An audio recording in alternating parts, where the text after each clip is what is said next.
अहिल्यानगरमधील car शोरूमला 41 लाखांचा गंडा घालण्यात आलाय। बनावट चेकद्वारे फसवणूक केल्याचं आता उघड झालंय। आरोपींनी पैसे न भरता 5 कार खरेदी केल्या होत्या। 2 आरोपींना पोलिसांकडून अटक करण्यात आली। बनावट बँक मेसेज, UTR नंबर आणि न वटणारे चेक देऊन अहिल्यानगर इथल्या शोरूमची 41 लाख रुपयांची फसवणूक करण्यात आली आहे।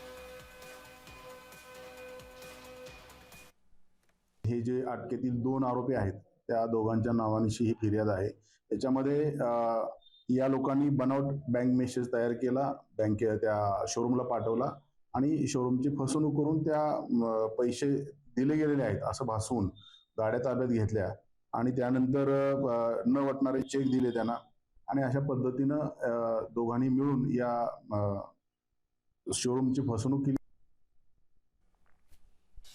त्यामुळे अहिल्यानगरमध्ये कार शोरूमला 41 लाखांचा गंडा घालण्यात आलेला आहे। या प्रसंगी 2 आरोपींना पोलिसांनी अटक केलेली आहे। या रॅकेटमध्ये आणखी किती जण सहभागी आहेत याचा सुद्धा तपास सध्या पोलीस करतायत। पोलिसांकडून या घटनेची गांभीर्याने दखल घेत या आरोपींना बेड्या ठोकण्यात आलेल्या आहेत।